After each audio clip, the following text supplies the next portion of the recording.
Let's just did breaking news. Dub or bullshit. Dub or bullshit. No bullshit.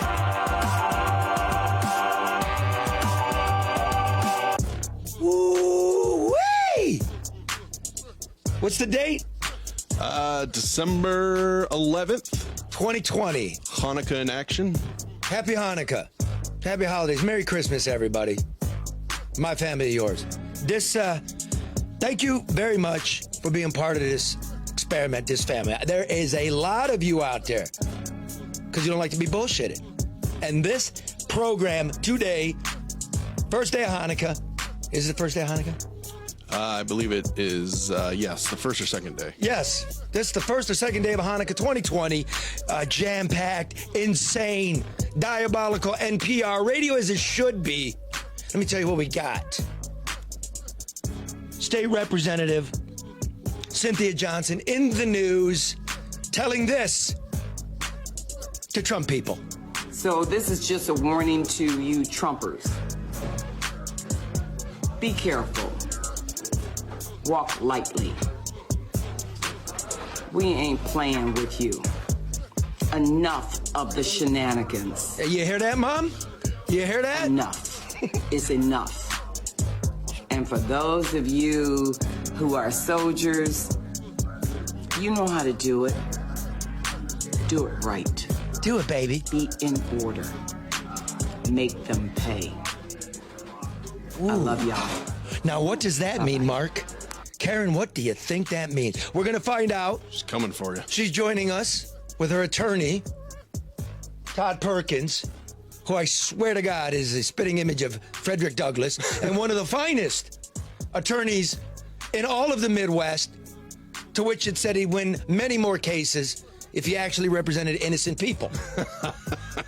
So he'll be here lending support to Representative Johnson.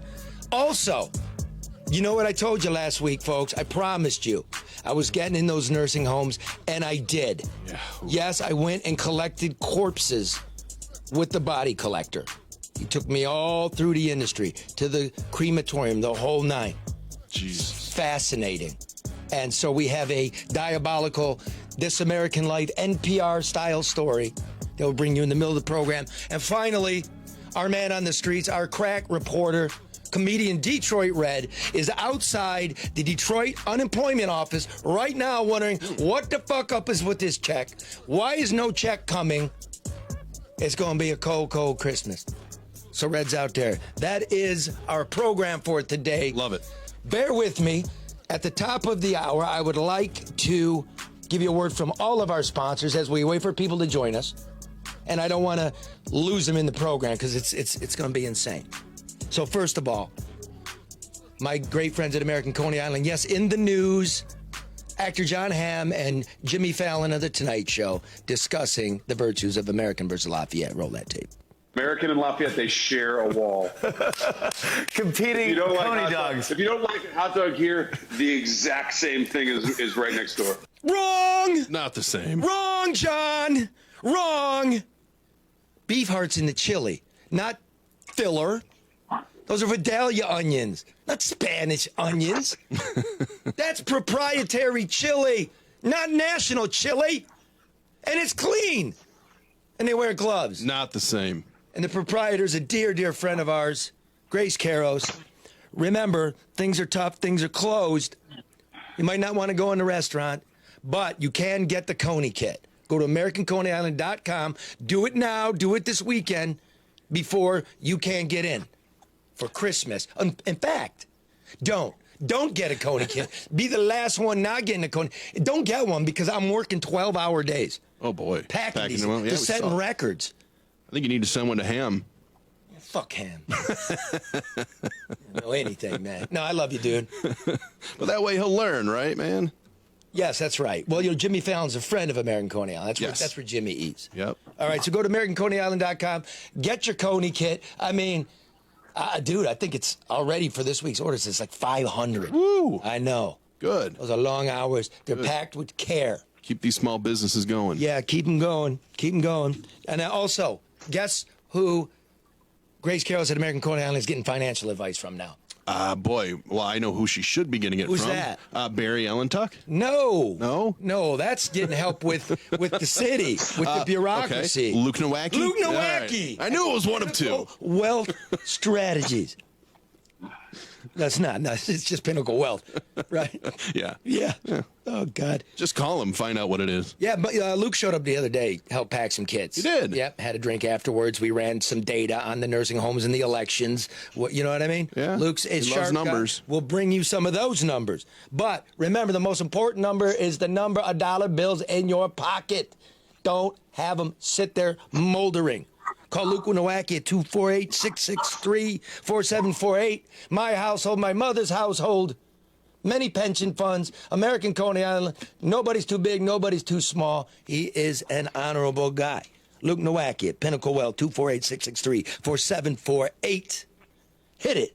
Securities and investment advisory services offered through Royal Alliance Associates Inc. Member FINRA SIPC. Royal Alliance Associates Inc. is separately owned, and other entities and/or marketing names, products, or services referenced here are independent of Royal Alliance Associates Inc. Yeah. Oh, I love that. Beautiful. Hey, Maurice Davis, Flint City Council Vice President.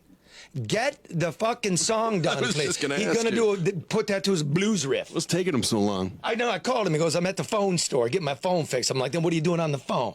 Oh, wow. See, I'm confused. Busted. But that's Come an on, Mo. investigation. Come on, Mo. Okay, listen. Share. This show's about ready to get going in earnest. Share. Right, Red? Don't answer that, Red. We got you muted. Once you unmute Red, he don't stop. Yep, he's thumbs up there. Hey, dude. You know what's going on with mortgage rates? I don't know. I can't imagine them getting any lower. All-time low. What? Again? That's impossible. What are you waiting for? How they do it. Refinance that mortgage. Save some money. Do it now. DavidHallMortgage.com. 248-308-5000. What's the deal now? The free appraisal up to $750. So they pushed that to December now? Yeah, they want everybody to refinance. You haven't done it? I don't know what's taking you so long. Yeah, you get a free appraisal. That's value of $750. Just plus you just see what money you can get back. And save some money because Washington is screwing around. There's no help. You got to help yourself. Get your stimulus from Hall. Yes, listen, they can get this refi done for you in 10 days, and they don't need to even be stepping foot inside your house. Amen. Right? 2,000 5-star reviews? Yeah, over. Mm-hmm. Oh, they're gangbusters. Call them now. 248-308-5000, DavidHallMortgage.com, NMLS number 1467435. And finally, share. And if you're having problems navigating it, if the man is up your ass, Duggan's running for re-election, he got you cut out, everything's bottled up, your permits, whatever, your police outfit, you're looking for technology, you're looking for IT, ShotSpotter, you know what I'm talking about. Again, honest, ethical, smart, ADR consultants. Call my friend Barry Ellentuck there, 248-318-9424. ADR for your company, your municipality, your construction firm, your law enforcement agency. They do it all honest, ethical, smart, ADR. Yeah. I love all of you, all four. You notice, folks, we stick with them because they stick with us. We're not even accepting other sponsors at the moment. When we blow this out next year, and we go to 2 times a week, we will. And you know why we're going 2 times a week? Because there's so much bullshit out there? There's so much bullshit news. You know it. You don't want it. And now you're not going to get it. Here's the real news. Let me welcome in Representative Cynthia Johnson from Detroit, Democrat, who, what was that, Rep? Was that the Oversight Committee when you were taking testimony? Rudy Giuliani was sitting up there last week? That was the Oversight Committee that I'm a minority chair of. Yeah. You're the minority chair of that committee. And I was watching it, And you didn't get to say a whole lot. It was the weirdest thing. Nobody's under oath. It wasn't weird. You know fucking well it wasn't weird. They're full of shit.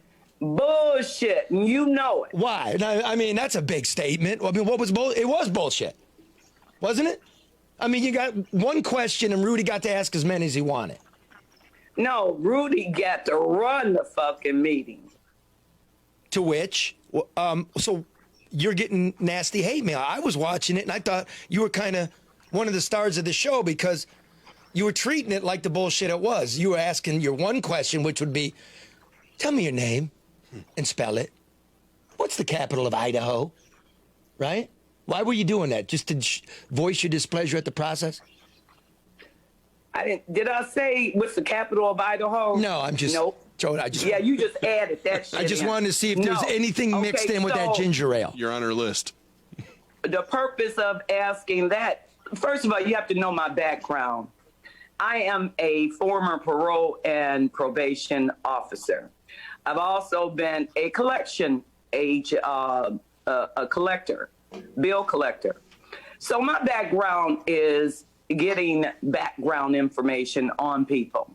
That's what I do. That's who I am. I check shit out. So when this woman came up indicating that she had been living in America for 30 years, I wanted to, and I knew she was more than 30 years old. I wanted to know what was her birth name. And Why? I wanted her to spell it. Why? Because when our people checked her out, went to check to see whether or not went to check her out. We didn't find anything. So you don't parade people up you can't even parade people up in a courtroom or a hearing and not get their names and not put them under oath, especially for something so significant and important as this. So this fucking Trump is trying to overturn and take away our votes, and we ain't having that shit. No, I would. But so let me go back there for a minute. You wanted the woman's name so the Democratic Party, the operatives, could run some background, some deep research on her to see if she was some kind of plant? Yep. Wow. Look at that, Mark. Jeez. Karen, wow, you're in politics. Look at that. Well, yeah, that's not a bad thing. I mean, you have to you kind of go with your gut. And, Rep. Johnson has talked about her background, which gives her kind of a leg up on perception of people and their character. What was your conclusion, Rep. Johnson, that she was put there as a plant? What was the Every single one of them were full of shit. And they were liars. And the Republican Party, the leadership, should be ashamed of themselves. Well, I'm going to say carrying this. the fucking water for Donald I'm going to say Trump. this. Shame on you. Look here, Trying to disenfranchise black people. Well, here's the thing, Rep. I was watching it, and the first woman, the woman that was an immigrant, and the last two people made sense to me. They made sense to me. The middle chick, the blonde chick, Melissa Corone, she's nuts. Okay, she's nuts. I got nude pictures. She's actually pretty hot. I probably would have done her back in the day. When you get nude pictures of her from? I got sources everywhere. Yeah. Well, she worked at Bada Bing. Why wouldn't I have them when she's posting? Why would you have them? Because she's Stop being a misogynist. I'm not. I just have pictures. That's not misogynist. She's a nude dancer. I mean, is that where you got them from? It was consensual. They're all over the place. Yeah, they are. People just sent them. I didn't solicit them. I'm just saying. But, really not bad. But what the stuff she was talking was Looney Tunes. The other people made sense to me, and I just felt the things that they saw, there was a rational explanation for it. Like refeeding ballots in. If that happened, it was caught. Or when people were going to get blank ballots. I was one of the people going to get blank ballots. It's all explainable. But the kangaroo nature of it just really is saddening. Yeah. It's saddening. So now once this hearing is over, you didn't really do much. I don't think you really earned all the bile that you were getting. You started getting voicemails and emails. Describe that for us, please. Trying to get to your state of mind once we get to this video now. So what's happening in the last week for you? Oh, it's just been crazy, amazing, wonderful, scary, exhausting. Were you getting like... That's how it's been. Were you getting hate mail, threats, racist bombs being thrown your way? Oh, please don't put that out there. No, but there's been a lot, all of the email, with the exception, I think I received one thing from a black woman saying that I need to jump off of Belle Isle Bridge and called me a crackhead and, you know, all the stupid, childish things that's all she did in that one. But there were so many saying nigger bitch. I have never been called so many niggers in my life. Wow. Really? Well, what is your issue the fact that you don't, I mean, the bottom line is underlying that you have a right to challenge and question and that you disagree? You know what? Thank you. Thank you, Karen. Bring me back to where we need to be talking. That's exactly it. Okay. Nigga girl, you talk too much. Well, you're only supposed to be there because we need your color. We don't need you to say shit. Don't ask us anything because remember, you have to stay in your place. But you're the representative. Your place is... But I'm a black woman. I know. We are constantly under attack. Black women, especially strong, powerful women. I like a good attitude. I like a nice ass and a good attitude. I really do. Oh, look at that. What are you drinking there? The Canada Dry. I bet. I did that purposely for all those who called me a fucking drunk. First thing somebody's gonna say when they see this glass, oh, she over there drinking wine, stupid.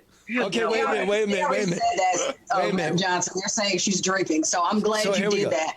So here we go, though. So, but you did make a video. It's going viral now. It kind of been chopped up and everything. Where it looks like it was, it was like wine o'clock, a little rosé all day, and you made this. Roll that, Mark. So this is just a warning to you Trumpers. Be careful. Walk lightly. We ain't playing with you. Enough of the shenanigans. Enough is enough. And for those of you who are soldiers, you know how to do it. Do it right. Be in order. Make them pay. I love y'all. Bye-bye. Now, soldiers, make them pay. Are you threatening people there? Of course not. I don't have a threatening bone in my body. But when I say make them pay, vote. Did anybody else on the committee get any kind of threatening voicemail or text? I'm not sure. Yeah, they say they have, but I haven't seen any proof. But here's the thing, madam. I listened to the whole 3-minute thing. No, I listened to the whole 3-minute thing. What it sounded like to me, and I'm right on down the middle. Y'all know that about me. Here's what I heard. When you listen to 3 minutes, it sounded to me like you were talking about economic boycott. You were talking hit them in the pocketbook. That's what you said about a minute before that. But it does get clipped. It is exciting to hear you with a glass of rosé. That was rosé, wasn't it? That was a rosé you were drinking. Nope. What was that? See? No, it was not. The other night, it was like a Pinot Grigio, something like that. Boy, I don't even know what kind of wine that is you talking about. Okay. But if you listen to the whole thing, that's exactly what I took out of it. And I don't take that to be a threat, but I wonder why you stirring this shit up like that. Aren't you afraid? It needs to be stirred up. And why is that? Because there's so much bullshit. Oh, bull. Say that again. We need that for a drop. Say that again, Because there's so much bullshit. Like it. in government. Systemic racism is alive and well, and it needs to be addressed. It needs to be open. We need to have discussions. We need to start talking to one another. If you're not sure about what a person is drinking or what they're thinking or what they're saying, ask. Don't make assumptions. You know what assuming means? Make an ass out of yourself. No. Make an ass out of you and me. Yeah, assume. Oh, is that what that means? Yeah. Yes. Yeah. Yeah. But see, Out of you. Oh, that's right. Ass, A-S-S-U-M-E. you, me. Ass, you, me. Yeah, that's right. Okay, but so here, I love it. you're right about the politics. There's one thing we all agree on. Look, you're in the middle of it. They're bad. They stripped your committee assignments, and before the show, you were voicing your displeasure with both the Republicans and the Democrats. Yep. What do you mean? What's your problem? They did me wrong. They literally, see, you know what? The type of bullshit that I'm talking about and the hypocrisy, they add truth with saying, oh, or not truth. What they say is, oh, we're against racism. Oh, that's awful. All those nasty things, crosses being put on your lawn, them saying that they want you dead, killed. Oh, that's wrong. But you were also wrong for saying what you said. First of all, I asked them, did you listen to, I'm asking, well, I would ask them, did you listen to both of the tapes? Because I only found out at 2 o'clock in the morning, yesterday morning, that there was a second tape out there. I had no idea why people were going fucking crazy. What kind of tape? That original 3 minutes and how they spliced it. Oh, yeah. Yeah, I got that. My phone was blowing up saying, do you know her? Look at her. And I looked at it, I said, I'll handle it in the morning. And then I saw the full tape. Didn't think much of it. And then the Republicans strip you of your committee assignments. And then the women of your own party are like censuring you for, give her a break. She's under. Fuck that. Give me a break. A break for what? That's what the governor's saying. What the fuck did I do to get a break? Why should I? Don't give me a fucking pass if I did something wrong. I want you to address the governor right now. Oh, to tell her, Madam Governor, what? Madam Governor, you and I listen, you know what? That's my friend. But okay. I get mad at my wife.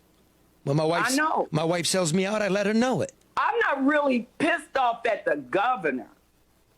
I'm pissed off at my Democratic caucus leadership that put out a fucking memo before they even talked to me about it. Wow. Really? Put that fucking memo out. Rep. Johnson, They didn't even say, Cynthia, let's talk about this. Let me see. What do you think about this memo? When I first saw it, I wish I had it in front of me, but I don't. When I first saw that memo, I said, because I was having meetings, and my staff passed the memo over to me, and she said, and I'm talking to Leader Greg now, right? I'm looking at the memo. I'm reading it. I read the first paragraph. It's okay. I get to the second paragraph. That motherfucker's throwing me under the fucking bus. Rep. Johnson, what's your relationship like with your Democratic colleagues? What was it like prior to this, and how would you describe it on a normal basis, on a regular basis?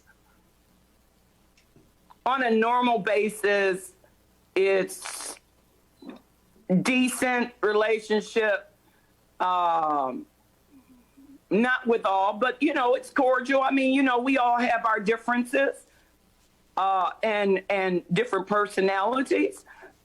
But overall, I was just totally shocked that even with my Republican colleagues, I thought we had I thought it was so much better, but I was naive. Representative, what do you say to the people that say, yeah, those voice messages were terrible, but you know, you're a representative, you should have a certain level of decorum and shouldn't have said what you said?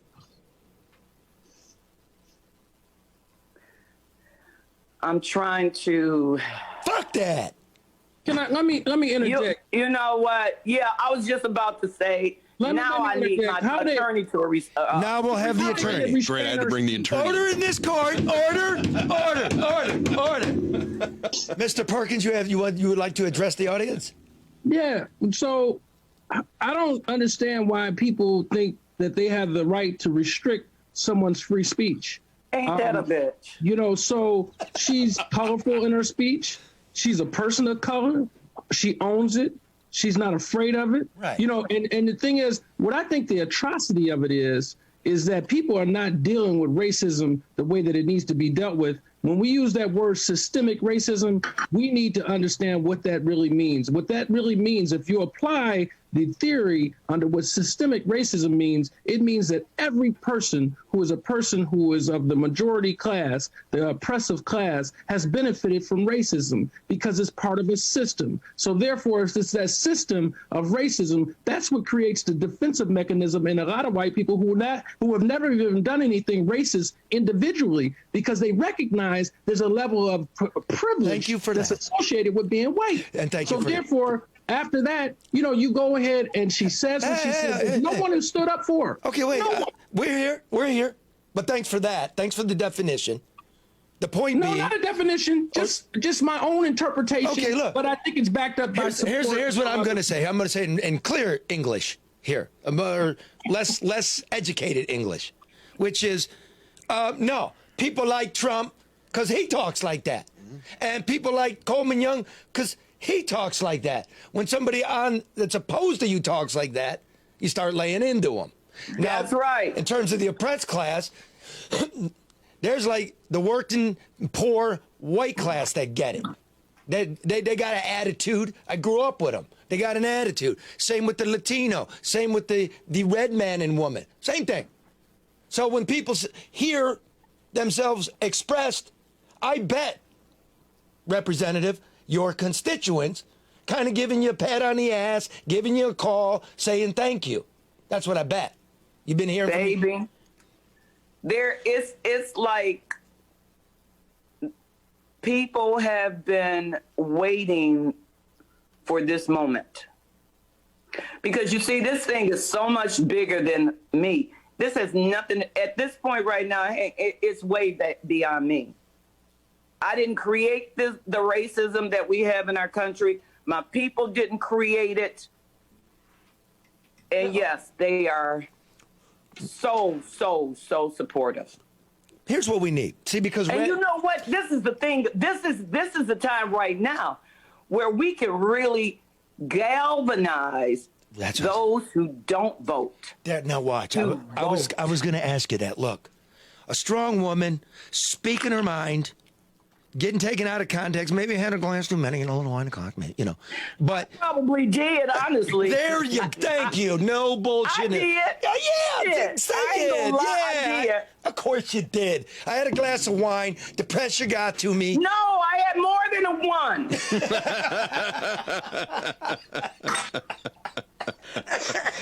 An honest elected official. Isn't that what everybody wants? Oh, there you go. Let it all out. But here's the thing. We're all feeling that. And you are a good representative. You do work hard. I know your voting record. I know you're in the streets. It is a time to galvanize. So what I would ask of you is talk to somebody, let's say like my mom or my brother, one of them I'm sure, who voted for Trump, who agree with your estimation of politics, that it's one set of rules for them and the cool kids, right, and everybody they're hooked up with, and then all the rest of us who are dying out here. Take this opportunity, if you would, to widen the tent. Could you say something to let the Trumpers in? If I can take the moment to first speak to women. Please. especially those who have been abused Heavy. by a boyfriend or a husband, how did that make you feel? How did it make you feel when someone called you a bitch? Someone that you love. How did it make you feel when he punched you in your face? When he choked you?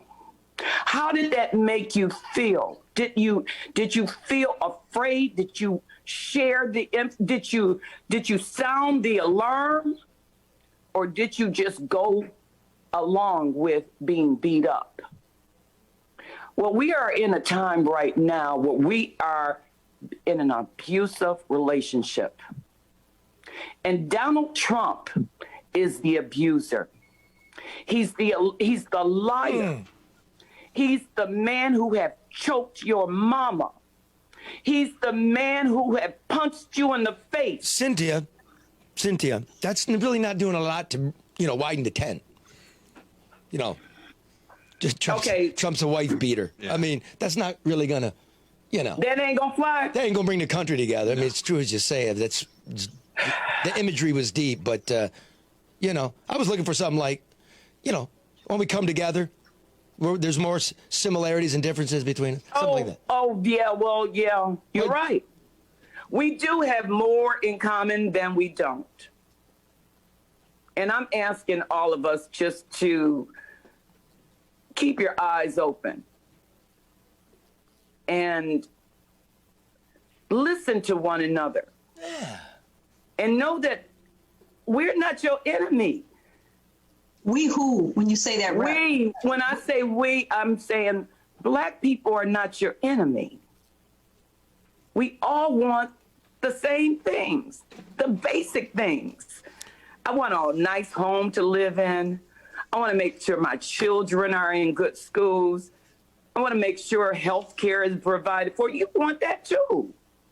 We all want that. And as the children also want a kitty cat unicorn. I want a Green New Deal. I want $30 an hour. I want free school. I want everything. And a kitty cat unicorn. And we can't seem to get our shit together. Stand up in a civil, nonviolent way and demand more out of this country. Because all I see now is Taylor Swift gonna donate 13 grand, and that's some kind of news because we're all fucking broke and begging each other for some spare quarters on GoFundMe. This is not a you're the representative. We're broke. Red doesn't have unemployment anymore. What are you doing in Lansing? Where's the stuff? Why are the nursing homes fucked up? Why can't Lansing fix the stuff they're responsible for, representative?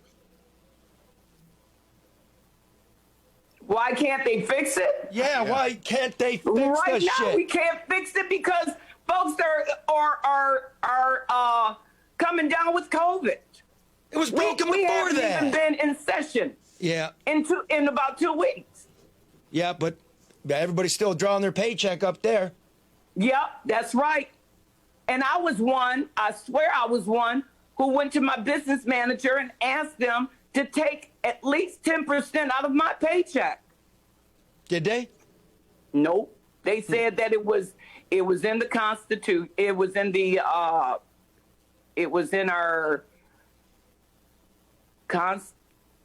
Constitution or some bullshit that like you can't take a pay cut. It's illegal for the bureaucracy to take a pay cut. Here's what I got for you then.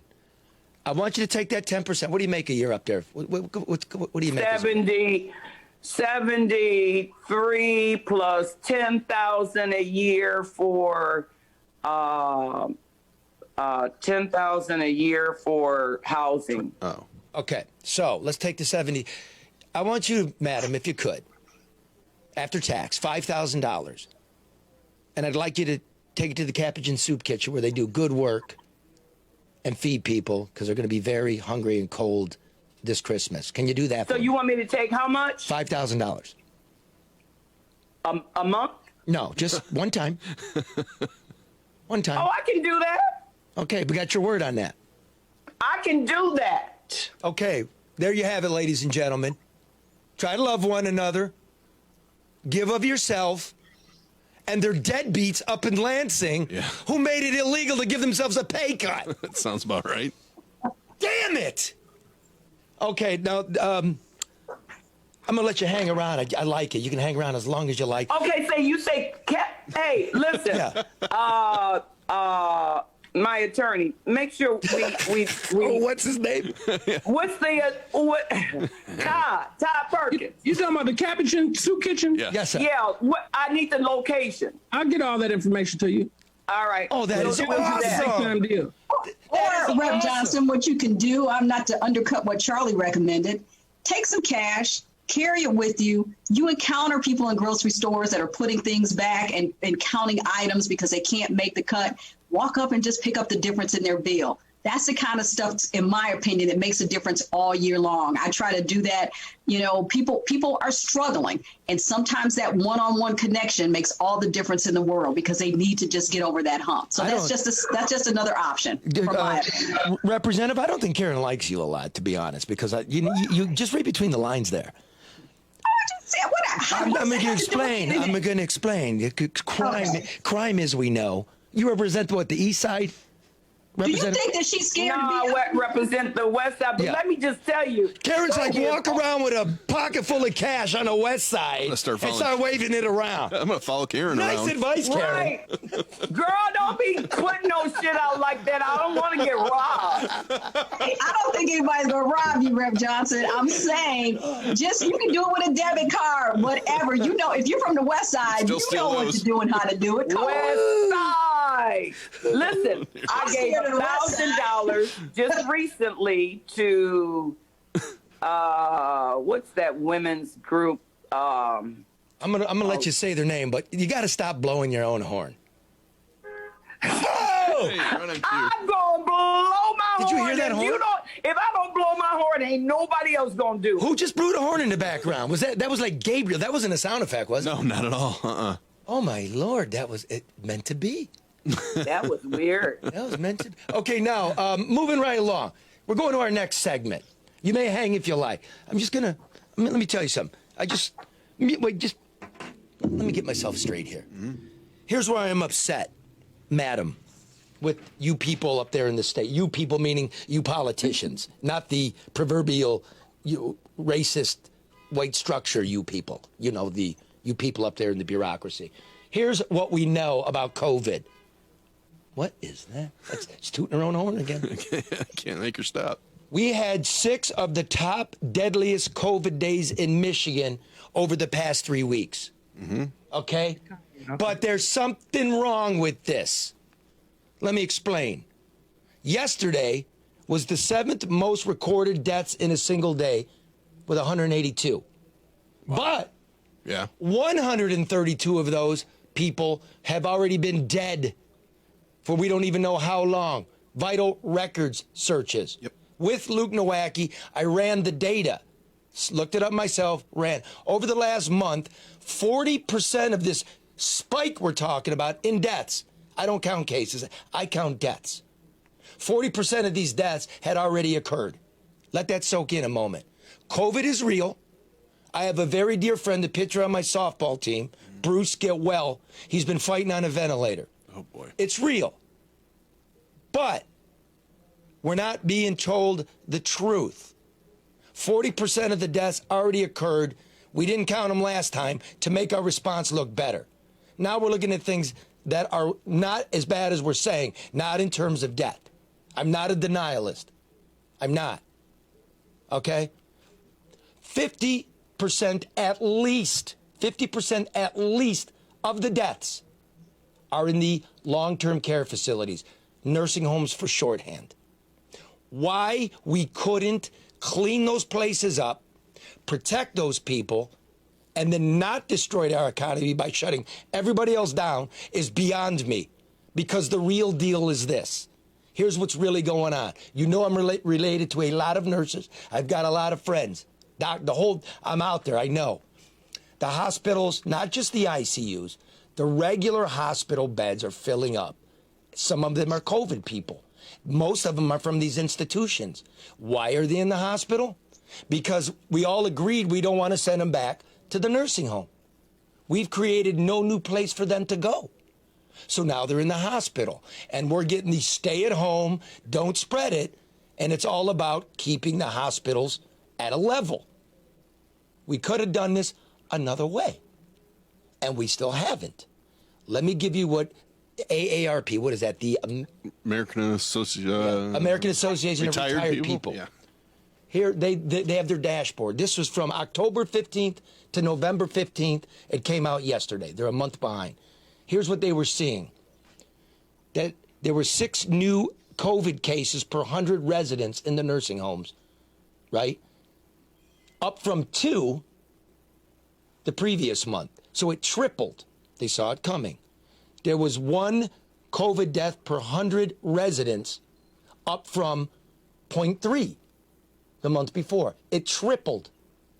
42% of the nursing homes had staffing shortages, up from 36%.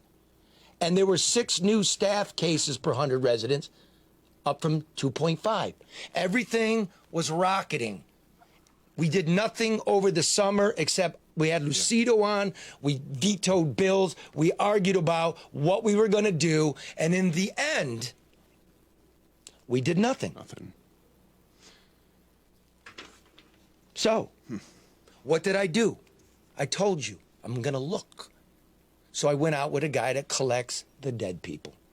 Think about that. Think about that. That's what I've been thinking about. Calcutta, Sao Paulo. Yeah. You know, this is the most essential worker. Yeah. You can't have people rotting in the streets. Kind of a thankless job, too. Holy smokes. So I went and actually did it with him. Now, last week I said my person of the year, if I was editor of Time magazine, I'm not, because it's kind of an awful product. That's why it's dying. That I would pick essential workers. On cue, Time magazine yesterday announces their people of the year. Yeah. Joe Biden and Kamala Harris. What did you do this year? Wow. They won an election because of their opponent. Let them do something before you do. Come on. Yeah. So I went out with my little recorder and my pair of rubber gloves and an N95, and I spent the evening with the corpse collector. So look, this is an audio piece. This is diabolical NPR. This is This American Life, our style. I know you're watching on Facebook, so we have a few pictures. But close your eyes and listen. Because remember, above all else, this is a podcast. This is for people padding around their home. This is for Sunday morning. This is for shoveling your walk. But stay with us and just listen to it. And know why we're the most listened to hour in news in Michigan. Name's Matt. We're going picking up a dead body. Use the left 2 lanes to take exit 18C, then merge onto I-6. That's where we're going. COVID. Since March and April, I've had the mindset that everybody I come in contact with has got COVID. And then from our aspect, Matt Ziazio is on call from 2 o'clock in the afternoon to 7 o'clock in the morning, cruising the streets of Metro Detroit in his black Ford van, waiting for a call from the police or a hospital or a nursing home to come collect the dead. He makes $30 a body. $30 the hard way. oh, the official job, we'd be a funeral director's assistant. Nicknames go with the body snatcher, dead body hauler. You name it, we'll do it. Bagman? Madman, dead man. Watch out, here comes the guy who's picking up the dead bodies. Watch out. Oh man, you got a dead body? I'm scared of you now. That's all right, I'm scared of you too.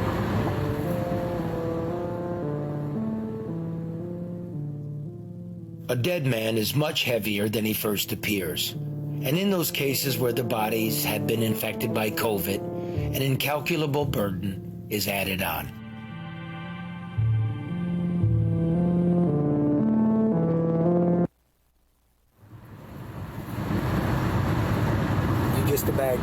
Yes, sir, unfortunately. But we don't like using body bags. No? No. What do you use, stretcher? We got a stretcher and a sheet. And then, seeing that it is a COVID body, we do have a plastic liner that we kind of conceal the whole body into. So, that way, if it's out there, we're not spreading it around too much, but once we get to the funeral home, it's disinfect everything we've touched. What about yourself? I got the hand sanitizer here. We got other sanitizer. Disinfect my van every day, a couple times a day. Anything I touch gets wiped down with a sanitary cloth, and we go from there.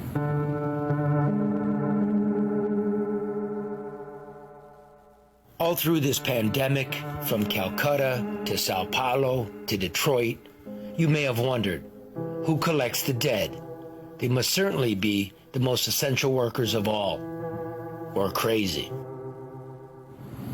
Doesn't it worry you? I mean, you're not the thinnest guy in the world. Right, not to me. I gotta have a lot of faith going with me. So if I'm at that point, if the man upstairs wants to take me, he's taking me. It's the way I look at life. So I can't let it get to me. I'd lose my mind or wouldn't have a job if I let it get to me. Is it in the back of my mind? Absolutely. How many bodies have you picked up in the last 9 months due to COVID? I can't even count the number. Probably over 500 or 600 myself. Or in the 2 months, March and April, when it was at its peak or the worst, we were going 18-hour days. I'd get a call at 4 in the morning. I wouldn't get home till 1 in the morning. It was nonstop.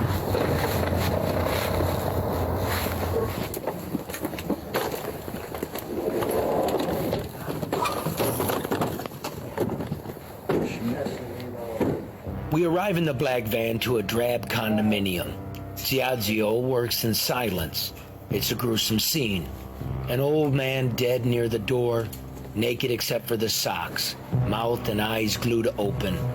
When lifted, a gurgling noise wafts from the corpse. All right, thank you. Inside the van, there is no wall between the cab and the cargo area, no plexiglass sheet. The van fits 2 in the front and 2 dead in the back. Aren't you worried breathing vapors off of this corpse? Nope. Personally, I'm not. Can it be contracted off of a corpse? If you get too close and swallow any of the fluids. But I noticed when you moved him, you made a sound, like the gases came out of him. Right. So that could be pushing particles your way. When I had the mask on when they're moving them, when we had them, you always cover the face. Once you cover the face, just like wearing a mask, you know?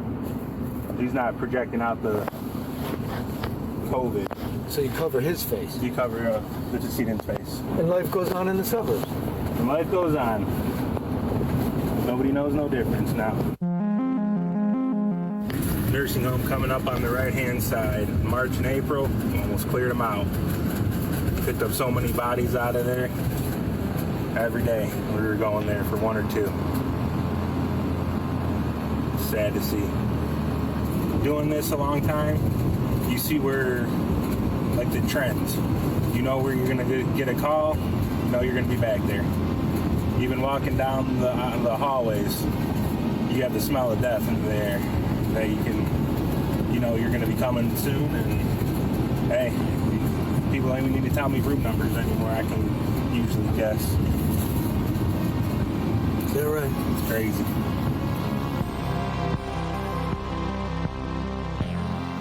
After dropping the body at the funeral home, Ziadzio drives to the crematorium, a mammoth processing plant in the middle of Livonia. He wants me to see.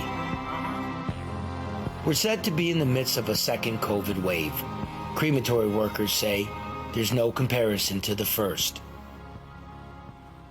No. What are you talking about? We're not seeing the numbers that we did in April. Oh, not in April? Yeah, they're no, seeing not some, in April. but No, Has it gone up a little bit? Yeah, we're starting to see it more now than we did 2 months ago. I mean, for 2 or 3 months in the summertime, we might have had 4 or 5 total COVID. So yeah, it is coming. But once again, they're all older people that are passing away that are, you see it, 80, 85 years old. They're getting COVID. Where are we going? Storage. These are all bodies ready for cremation. 1, 2, 3, 4, 5, 6, 7, 8, 9, No 10, snow for 11. I missed these. 12, 13, 14, 15. One just came in 16. Then they got more in this room over here. Jeremy, a cremation worker, approaches. Are these COVID mostly? Are these mostly COVID? Not Do you at the even know? moment. Sometimes we do, sometimes we don't. We've been getting a lot of COVID question mark stuff. Like, is it COVID? Is it not? Sometimes I just assume they all are. I mean, that's just. As you're walking around, no gloves, no mask. You know what? I took a drink of it back in March, April. Like, was pulling one off the shelf, and I took it full right in the face, unembalmed body, COVID body, and haven't tested positive yet. So I don't know. So he shows me, wall to wall, stacked 4 high, lined up outside the cargo bay doors. It's not like that today, but still, it's busy. Jeremy turns to me and asks, can you tell them about us? Can you tell the public we're working hard, even if they don't know or don't want to know that we exist? I mean, I literally got like PTSD from this shit, to be honest. I mean, I put up with it to an extent, but once you see so much of it, it's like, wow.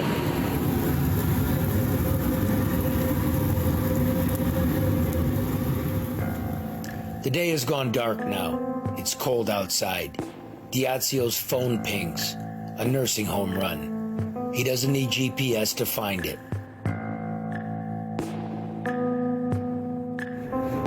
So it's just the same funeral. I mean, it's just the same nursing home. It's just we're calling one side COVID. Yep. I don't know how they separate them. They don't. That's what I said.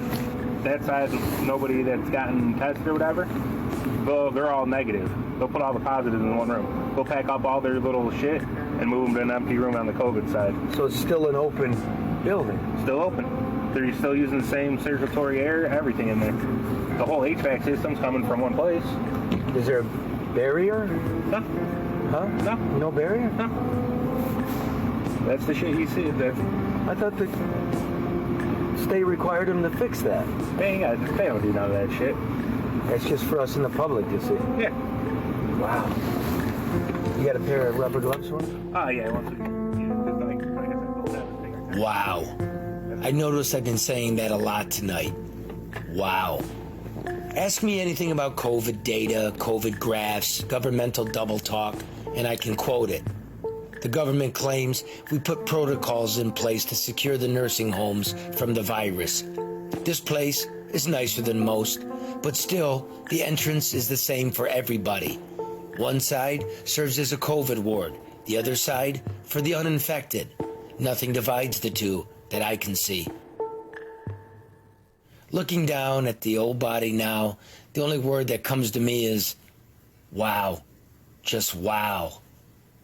God damn. Wow.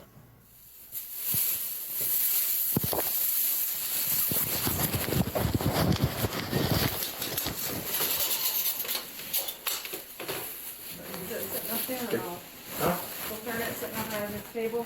Where? By the phone? This? No. No. Okay. Diazio wraps the old man in his bed sheet, and then he and I lift him onto the gurney and wrap him in plastic, and then a blanket, and finally we strap him in. We leave through the fire door, and I can't help but admire the dedication of the nursing staff. Merry Christmas. Take care. Thank you. Thank you.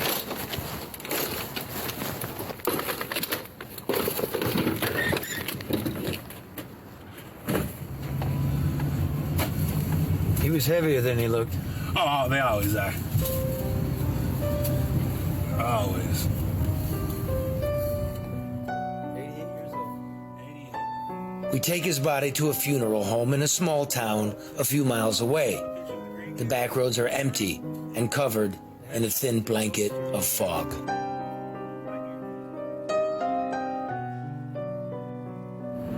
So you're driving around with a COVID corpse? Yep.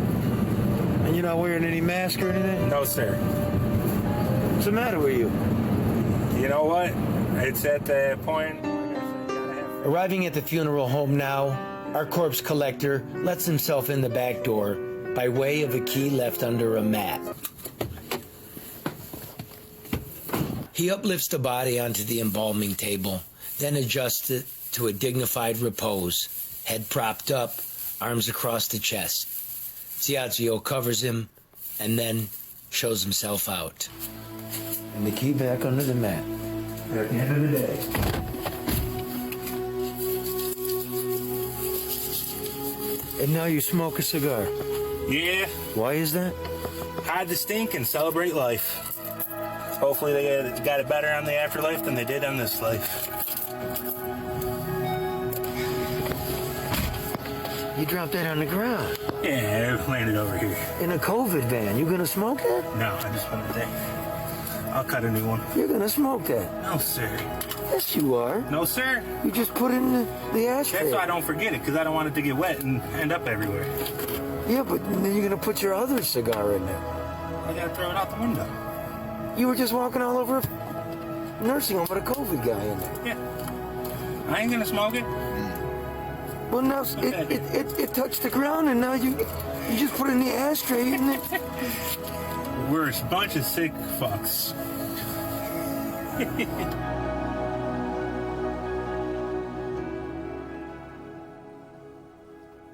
$30 the hard way. And a lot of hard miles left on that night. Hey, respect, brother, for letting me into your life. It's really eye-opening. And you are one of my people of the year. Wow. I don't think people have given thought to that, Charlie, in terms of what happens. I mean, it's almost like from a violence perspective. People don't understand what happens when the trigger is pulled, the impact that it has on the family and the person that has to deal with it thereafter.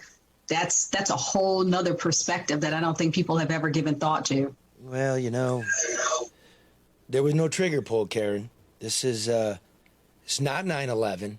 This isn't mass murder. It's disease. We could be doing a lot more. I don't understand the response. I don't understand the government ducking and dodging and massaging, federal government, President Trump, Governor Whitmer, Governor Cuomo, the counties, the mayors, all of it. I looked it up. The planning in the operation and the launching of D-Day, that whole thing, from its conception to its execution, took 7 months. 7 months. 5,000 ships. 200,000 troops. 7 months. We're in month 10. And we have no dividers? We have no HVAC systems? This is what we're doing? It's a lot easier to do nothing when you're detached from it, when they're just numbers. I mean, maybe they should ride around with Matt. And maybe they should hear him say that they almost cleared out that nursing home back in April. Yeah. God damn. There's a picture you had of him, and Joe, I don't know if you can pull it up, where he's got those stacks in front of him. Yeah. Like, if you're listening, you can't see, but you can go, to the website, and we'll put the picture up there. Matt is sitting behind a desk, and in front of him, stacks. Looks like note cards. Yeah, can you see it? Because I cannot. Yes, it's Okay. up there now. So that's him at his desk, and those are the note cards. And you'll see 10 stacks from the picture, the 10 stacks left to right. Those represent each month. That's a tag. That's a card tag for picking up one of the bodies. Okay. So stack 1 is January, stack 2 is February, stack 3 is March. You see stack 4, April? By far the largest You see one. it's double? Yes. Okay, and then you see May, June, July, August, September, and then October at the end there. Yeah, I'm getting So a little bigger, but not nearly what April You'll is. see it peaks, and then it falls in May, and it's just like those curves you see online, CDC curves. Just put in Michigan COVID death data, and that's the first thing that'll pop up. So you'll see it rises sharply in April, and then October, you see it bumping up a little bit again. Now, they didn't have November because they were still collating those. But you'll see that thing probably rise up above October, but it's nowhere near what April is. Yeah. Is it real? Very much so. Is it a national emergency? I believe it is. Did we focus this in a way that was healthy for all of us? Our children, my kid, I can see it, is suffering from that online learning, so much stress. I feel for all of you in these times of need, hunger, holidays, you small business owners, you restaurant people. I don't understand what the plan was. And we do know. We know who it gets. And I'm thinking of you, my dear friend Bruce, and all those that passed that I know, which is over a dozen people. And people like Matt were there every time. Is there anything scarier than uncertainty? And that's really the thing. Nobody knows what's going to happen. We know a little bit more now, but with the economy, that's just what I think freaks a lot of people out, the uncertainty. Future freaks me out. I don't know where this baby's going. Uncertain future, exactly. So that's the thing, back to it. Please just fix the shit. I know you have a party to plan, Madam Governor. Is that going to be a virtual? That's right. Is that going to be a virtual inaugural party? It doesn't sound like it. It doesn't? No, they've already. Don't you think that's a little, in my opinion, insulting? I mean, under these circumstances, I think that it's appropriate to abandon process and protocol. I mean, it's kind of a slap in the face to the American people and certainly the people here in the state of Michigan to pretend like things are normal. I don't see that as necessary, and I don't see where that's helpful in any or in any capacity. Yeah, I didn't understand when I heard that too. I was a little shocked or surprised, but yeah, they built the stages. But why? I mean, that's the whole problem. We've got so much process and no progress. It's all about how things look. Everything is performative. They want to have their party, so that's why it's happening. We got stuff to do. I'm Yeah. so tired. And again, I'll do whatever it takes, folks. I appreciate it. You don't have to agree with me on everything or even have to. I hope you don't. But it's no bullshit. I will count the votes. I will lift the bodies for a night. Yeah. I'm not a hero, but I'm not going to sit here and just pontificate. I'm going to get in. I know how important your children are to you. That's the one thing that does bind us. And I want to thank the rep again for coming on. Yeah. That's ballsy. She's fucking sassy, man. Get your attention. And she did have a couple glasses of wine, and y'all know what that's about. So let a human be a human. Anyway, somebody also very close to me, it's getting bad. It's getting bad. A comedian, Detroit Red, his unemployment's running out. It's pretty hard to be a comic. You got to do live shows. Yeah. So we sent our correspondent, the #1 news correspondent in this town, comedian Detroit Red, who's now with us outside the Detroit unemployment office. Red, I can hear him now. What are you seeing out there, Red? What we're seeing is a lot of depression and anger, mostly from me. But let me tell you, this here shit done got out of hand, okay? So they booted me off the rolls early. Supposed to go to the day after Christmas. Happy freaking Christmas to me. I tried to call. I've chatted on the little messenger chat shit, and the people don't even look at your shit and tell you, oh, it's a technical difficulty. So after some frustration of trying that, I called up a buddy of mine that I know works for unemployment to ask them some questions on maybe they could help me. And basically, he was just as fucking lost as I am. Okay? And what he told me is basically the system, it was not designed to handle all the claims. The money's about to run out because of all the thieving, stealing, fraudulent claims that's being made. All you people out there taking your money and stealing the money and going and buy Cartiers and rims and clothes. It's people like me really need the money. And basically, the system's not updated. They don't get information to the last minute. So while they trying to work from home to help people get their unemployment, they barely got any information to give them. So I came down here to one of these Michigan Works office to see if somebody can tell me why the hell Michigan ain't working right now and what the hell is going on. and I got nowhere with it. Nobody's inside. I think they all working from home. So thank God for them, because as frustrated as I am, I was liable to curse somebody out. Christmas is looking bold around my house. People know I Uber. There's nobody to take any damn where. Okay, the governor has shut us down again, and I guess she's doing whatever the hell she can do, which I don't figure that out. So there's nobody to Uber. I'm fighting over Uber drives and Uber rides with other Uber riders. The unemployment is supposed to get extended, but apparently they can't come up with an agreement on how to extend it, even though this shit's about to run out. I think Mark said it best, uncertainty. Yes, I'm very uncertain. I couldn't even afford the gas to get down here. That's how uncertain I am. I had to borrow some money to put in the tank to get down here. Well, what are you gonna put? What are you gonna put in the stockings then, bro? What about that? I'm not putting shit in the stockings. My feet. That's what I'm putting in the stockings, because I can't afford underwear. Okay, they ain't give me my last 2 checks. So it won't be no Christmas stockings. There'll be regular stockings. That's what they're going to be. You see, I couldn't even afford a whole pair of gloves. Get fingerless gloves on. Okay?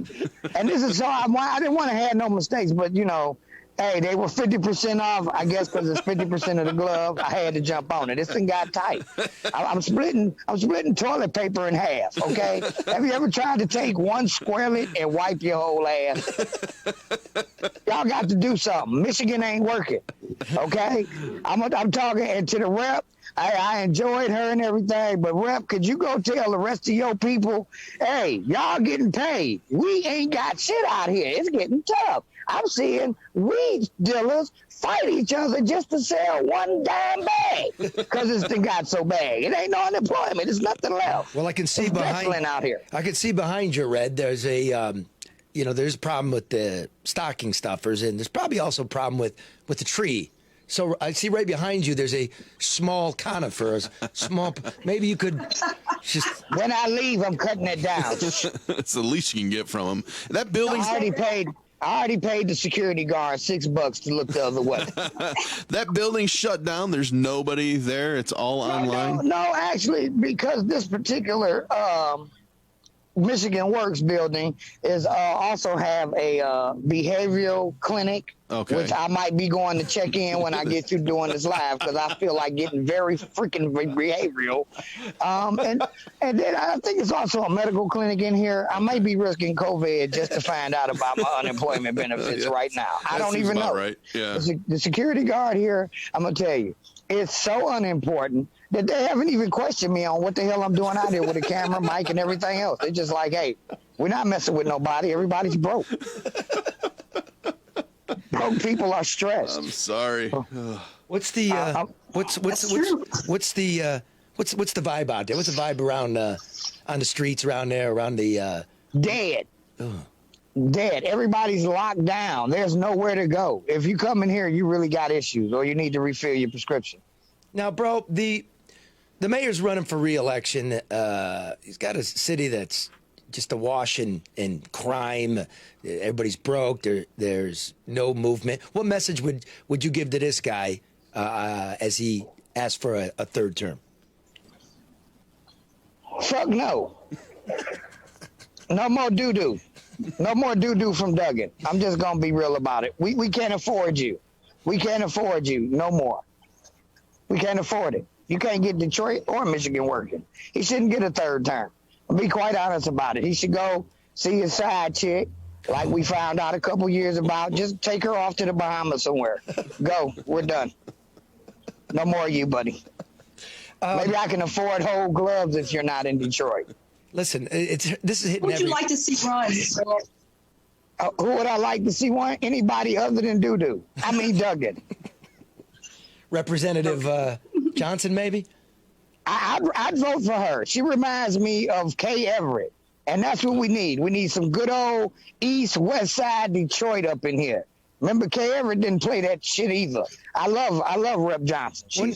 I'd vote for her. Wasn't Kay Everett the one that got caught taking some kickbacks? Well, mine is for sausages. And saw 17 pounds of sausages. Right. Okay, listen, maybe not take no sausages for bribe. I don't know what she was thinking about then. There must have been some damn good sausages to risk your political career. But everything else, the straightforwardness, being who she is, that's what we need. We don't need no more BS here in Detroit. Okay, and Red, before we let you go, so what's a guy that's broke, down on his luck, no gas, no stockings, no tree, no candles for the menorah? What you gonna do with the rest of your day? I'm about to go over to the Hands Farms and start cutting down their bush trees and selling them for discount Christmas trees. Because I heard all the Christmas tree lots are running out of supplies because everybody's going to buy fresh trees. Good going, everybody buying the fresh live tree. We really need less trees in this environment. Good going. But since that's such a hot item, I'm going to go ahead and hit a couple of Hands Farms up. I got my jigsaw in the back of the car, and I'll be on the corner of Mac and Bewick with $10 Christmas trees. Send us a picture, because you ain't going to catch me dead at Mac and Bewick when the whole goddamn city's flat broke, dude. Matter of fact, that's the only way you're going to catch me on Mac and Bewick is dead. And I know the dude that can come pick you up. Hey, it's good to have connections in high places. You know what it costs? It only costs $30 to pick up your body. That's cheaper than the fucking Christmas tree. Think about that. I might have that by the time he get there because I had to only sell 6 trees. Oh, man. No, I got this all worked out. That would be 3 trees, Red. Yeah. No, did I say? I said $10 a piece. He's already lowered the price. I lowered the price. Just that fast. I haven't even tried to sell the first damn tree. I'm already giving discounts. This is how shook up I am with no unemployment check. I'm desperate. Well, do me a favor. Walk over there to that door there with your camera, man. Let's just peek inside there. Let's take us on a trip. Okay, let's see. Yeah, all right, now these security guards look vicious and mean. Go talk to the security guard. Brad, you said you paid them off. That was the only the one at the front gate. The ones inside, they were above reproach. Sell them a tree. Go ask them how much they make, if they got benefits. Ask them if they what's their hourly wages. He's going in there. Yeah, well. Where's your mask, bitch? Hold on. They don't care. They don't care. Hold on, I'm trying to get the camera to turn around here. This is what happens when you're technically. All you got to do is just turn it around physically, Red. There you go. So Red is now walking into. That's a nice building. Hey, dude, there's a tree back here. Take the tree. Can I ask you a couple quick questions? I'm sorry, I don't have my mask on because. Yeah, She's gonna give you one.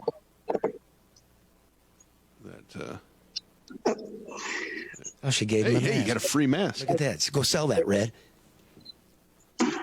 So I'm live right now on the Charlie LeDuff News, No BS News Hour, and we just wanted to ask you young ladies how much you make an hour and if they giving y'all benefits to be in here. Hazard pay. Okay. Lay down all time. Say it again. I said I'm the comedian Detroit Red. We live right now with No BS News Hour with Charlie LeDuff. He's on here. Say hey, Charlie. Hey! Merry Christmas, ladies. Happy Hanukkah. So we wanted to know how much you make an hour and if they giving y'all benefits for all the good hard work y'all do here to work through the pandemic. They not paying y'all enough? Oh, they say they're not going to express that. They know that unemployment ain't working right now and they ain't trying to get on it. Okay, good. Okay, tell them thank you, Merry Christmas. Can I ask them if you can have that tree in the back? Ladies, thank you, Merry Christmas. And if I give you $10 each to look that way, can I walk out the door with that Christmas tree? No. Oh, they didn't call back up on me. I got to go. Thanks, Red. Merry Christmas, brother. Oh, just give me that one. I'll give you $20 for that one. Hold on, y'all. Y'all don't see that one over there. That's the big granddaddy there. I ain't got no gifts to go under it, but hey. Matter of fact, I'll just give you $2 for this one right here on the counter. You made her laugh, Red. That's a Ladies, y'all have a good day, and we want to tell y'all, thank y'all for being out here working through all this. Oh, they done called out the cleaning lady on me, too. I got to go. These ladies don't look like they play. Y'all have a Merry Christmas, ladies. There it is. All right, Red, we'll let you go, brother. Beautiful. Thank you. There you go. Well, ladies and gentlemen, that's it. Your freshest hour of news. No doubt about that. That was wild. It's good. Happy Hanukkah. Love you, Karen. Red, deuces. Great job. Try to love one another.